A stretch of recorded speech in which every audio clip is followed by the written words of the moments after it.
가이드 앤 딜라이트 2월 28일 말씀 묵상 시작합니다.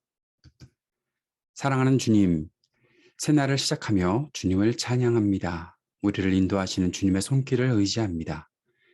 우리의 생각과 귀와 마음을 열어 주님 말씀을 받게 하시고 주님 말씀을 따라 살도록 성령으로 우리를 충만케 하옵소서.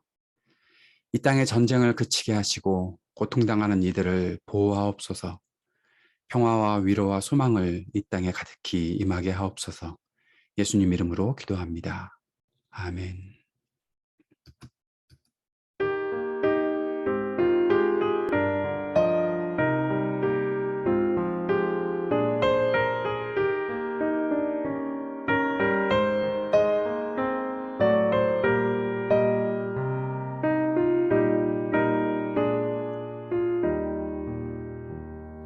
선한 목자 되신 우리 주 항상 인도하시고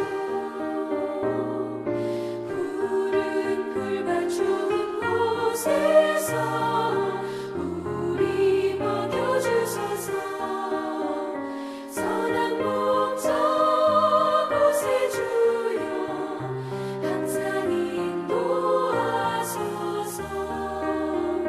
선한 목자 곳에 주여 항상 인도하소서. 양의 문이 되신 예수여 우리 영접하시고 길을 잃은 양의 우리를 항상 인도하소서. 선한 목자 곳에 주여 기도 들어주소서. 선한 목자 곳에 주여 기도 들어주소서.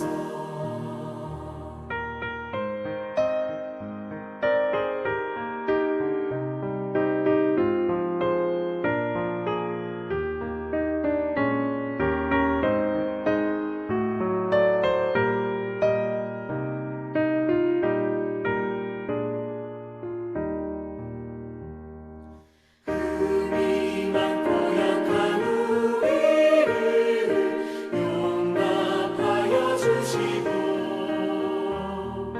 주의 넓고 크신 은혜로 자유 얻게 하셨네. 선한 목자 곳에 주여 지금 나아갑니다. 선한 목자 곳에 주여 지금 나아갑니다. 일찍 주의 뜻을 따라서 살아가게 하시고 주의 크신 사랑 베푸사 날아가게 하소서. 선한 목자 곳에 주여 항상 인도하소서. 선한 목자 곳에 주여 항상 인도하소서.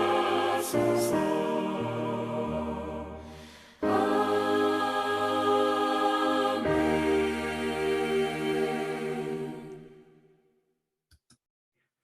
시편 78편 56절에서 72절까지의 말씀입니다. 그러나 그들은 지존하신 하나님을 시험하고 반항하여 그의 명령을 지키지 아니하며 그들의 조상들 같이 배반하고 거짓을 행하여 속이는 활같이 빗나가서 자기 산당들로 그의 노여움을 일으키며 그들의 조각한 우상들로 그를 진노하게 하였음에 하나님이 들으시고 분내어 이스라엘을 크게 미워하사 사람 가운데 세우신 장막 곧 실로의 성막을 떠나시고 그가 그의 능력을 포로에게 넘겨주시며 그의 영광을 대적의 손에 붙이시고 그가 그의 소유 때문에 분내사 그의 백성을 칼에 넘기셨으니 그들의 청년은 불에 살라지고 그들의 처녀들은 혼인 노래를 들을 수 없었으며 그들의 제사장들은 칼에 엎드러지고 그들의 과부들은 애곡도 하지 못하였도다. 그때 주께서 잠에서 깨어난 것처럼 포도주를 마시고 고함치는 용사처럼 일어나사 그의 대적들을 처음 물리쳐서 영원히 그들에게 욕되게 하셨도다. 또 요셉의 장막을 버리시며 에브라임 지파를 택하지 아니하시고 오직 유다 지파와 그가 사랑하시는 시온산을 택하시며 그의 성소를 산의 높음같이 영원히 두신 땅같이 지으셨도다. 또 그의 종 다윗을 택하시되 양의 우리에서 취하시며 젖 양을 지키는 중에서 그를 이끌어내사 그의 백성인 야곱 그의 소유인 이스라엘을 기르게 하셨더니 이에 그가 그들을 자기 마음의 완전함으로 기르고 그의 손의 능숙함으로 그들을 지도하였도다. 아멘. 시편 78편을 오늘까지 묵상 중입니다. 시편 78편은 시인이 하나님께서 이스라엘을 이집트에서 나오게 하셔서 그들의 정체성을 정립하게 하시고 광야 생활 중에 그들을 끝까지 인도하시는 장면들을 생각하게 합니다. 시인은 그들의 조상이 반복해서 하나님 앞에서 범죄했던 것이 그들의 기억력의 모자람 때문이 아니라고 했습니다. 그들의 완고하고 패역함, 거짓과 신실하지 못함, 그리고 옛 추억에만 젖어서 살고 있는 그 고집스러움이 하나님에게 마음을 두지 못하고 살고 있다고 지적했습니다. 어제 묵상했던 34절부터 55절까지에서는 결국 하나님께서 그들에게 진노하시고 그들을 죽이실 때라고 그렇게 말하고 있죠. 그렇게 그들이 괴로움을 당하게 되자 그들이 결국 하나님께 구하고 하나님을 간절히 찾았다라고 말하고 있습니다. 그들은 하나님께서 그들의 반석이시고 또 지존하신 하나님께서 그들의 구속자이심을 기억하였다 이야기합니다. 그러나 그것은 그들이 단순히 위기를 벗어나고자 했던 아첨이고 거짓이었습니다. 잠깐의 위기를 벗어나고자 하나님을 잠시 생각했던 것이죠. 앞에서도 말씀드렸던 것처럼 그들이 하나님을 배반하는 것은 그들의 기억력의 모자람 때문이 아닙니다. 그들은 충분히 하나님을 기억할 수 있는 사람들이었습니다. 그럼에도 불구하고 그들은 세상의 것들, 쉽게 말하면 세상의 것들, 더 정확하게 말하면 그들이 옛날에 살던 이집트 땅에서의 영화로움, 그런 것만을 추구하고 살고 있었다라는 것이죠. 그들이 노예 생활하면서 고통당했던 것이 뻔한 일인데도 그들이 먹고 살 것에 대해서 더 이상 노력하지 않아도 그저 배급되는 일들, 그들에게 주어지는 것들 먹고 살고 편안하게 안락하게 지내면 더 좋아했다라는 것입니다. 그들에게 책임이 주어지고 그들이 해야 할 일들이 있고 개척해야 하고 또 그들이 하나님의 뜻을 온전히 순종하며 이루어가는 것, 그것에는 부담만을 가지고 있었던 것이 그들의 모습이었다라고 생각하고 있었던 것이죠. 결국 그들이 계속해서 하나님을 반역하고 버리자 하나님께서 그들을 괴롭히셨고 그때에서야 하나님을 기억하고 돌아오는 것 같았지만 그것은 아첨이었고 거짓이었다라는 것입니다. 37절에 말하고 있는 대로 그들의 마음에는 정함도 없었고 하나님과의 언약에 성실하지 아니하였습니다. 그러면 어떻게 하겠습니까? 이 정도 되면 하나님께서 그들을 버리셔야 할 텐데 저 같으면 그들을 버리고 그들을 다시는 보지 않을 것 같은데 하나님은 어떻게 하셨다고 말하고 있으니까 38절에 오직 하나님은 긍휼하심으로 죄악을 덮어주시오. 하나님은 그들을 긍휼히 여기셨다. 하나님의 긍휼이 베풀어졌다라는 것입니다. 그들의 죄악을 덮어주셨습니다. 그런데 그들은 다시 하나님의 권능의 손을 기억하지 않았습니다. 그럼에도 불구하고 하나님께서는 그들에게 나타나셔서 10가지 이집트에서 있었던 재앙들, 그 모든 것들을 통해서 하나님이 온 땅의 주인이시고 그들이 의지하고 살던, 그들이 추억하고 살던 그 모든 것들은 결국 아무것도 아니다라는 사실들을 하나님께서 다시 한번 나타내셨고, 하나님께서는 그 백성들을 자기 백성이라고 말씀하시며 양같이 인도하여 내셨다. 광야에서 양떼같이 지도하셨다라고 말하고 있습니다. 그러나 그 자손들은 어떻게 살았습니까? 하나님을 시험하고 반항하고 그의 명령을 지키지 아니하였다. 오늘 본문 56절에 있는 말씀입니다. 그들의 조상들 같이 배반하고 거짓을 행하고 속이는 활같이 빗나갔다. 하나님께서는 분명히 말씀하셨죠. 너희 자손들에게 가르쳐라. 너희 자손들에게 가르쳐야 한다. 하나님의 말씀을 제대로 지키지 않고 하나님의 신실하심, 하나님의 일하심을 보고 경험했음에도 불구하고 하나님께 다짐하고 하나님 앞에 온전한 모습으로 살고 그 말씀을 자신의 가족들에게 또 이웃들에게 자손들에게 가르쳤어야 하는데 그거 하지 않고 결국에는 똑같은 결과가 그들의 자손들에게 나타났다는 것이었습니다. 계속해서 하나님을 시험하고 불순종합니다.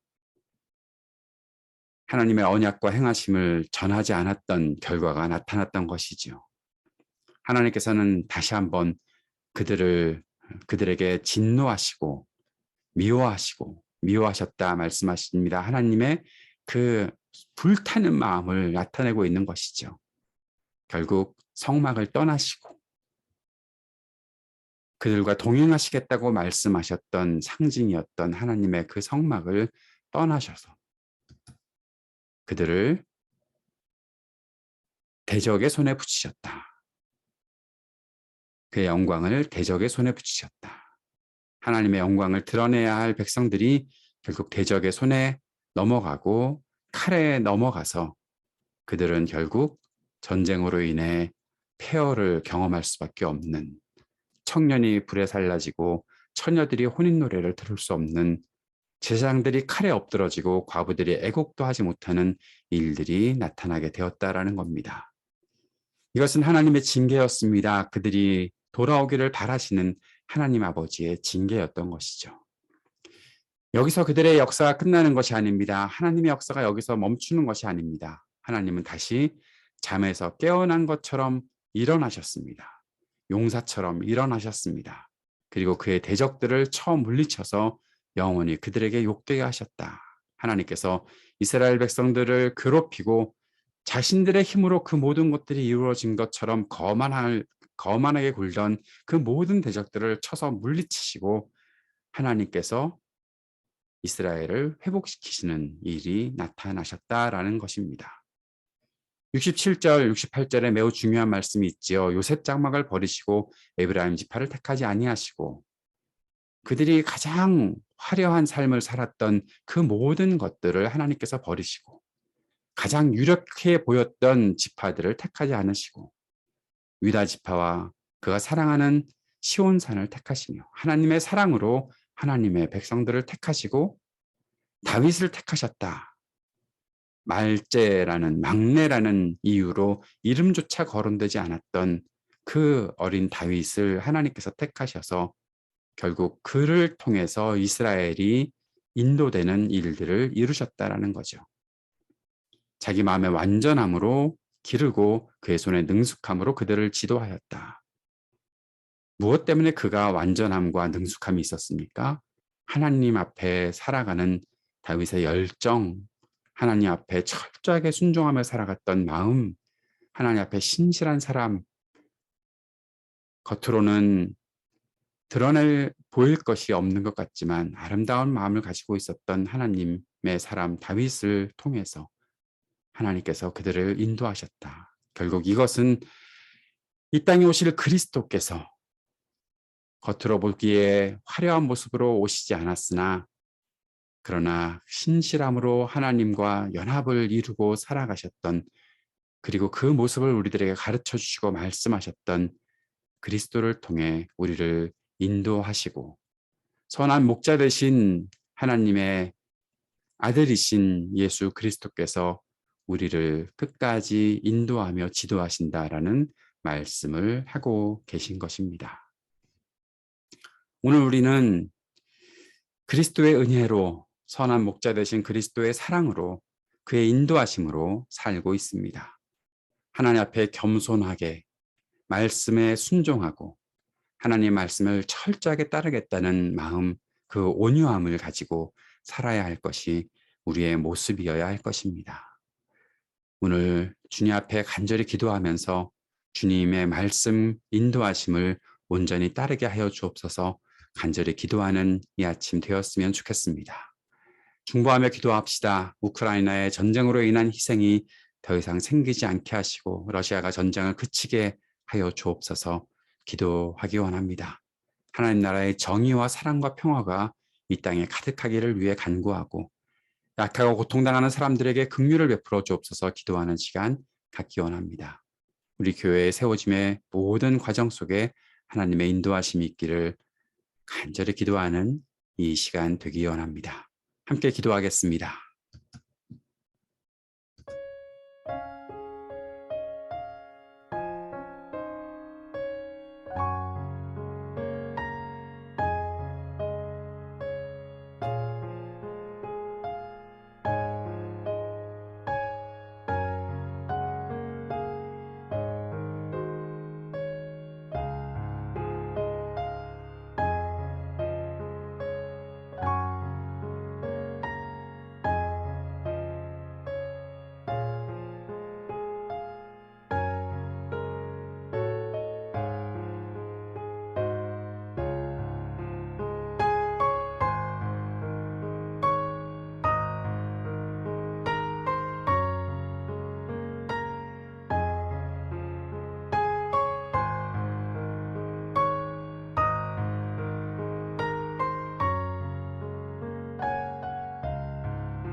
하늘에 계신 우리 아버지여, 이름이 거룩히 여김을 받으시오며 나라가 임하시오며 뜻이 하늘에서 이루어진 것 같이 땅에서도 이루어지이다. 오늘 우리에게 일용할 양식을 주시옵고 우리가 우리에게 죄 지은 자를 사하여 준 것 같이 우리의 죄를 사하여 주시옵고 우리를 시험에 들게 하지 마시옵고 다만 악에서 구하시옵소서. 나라와 권세와 영광이 아버지께 영원히 있사옵나이다. 아멘.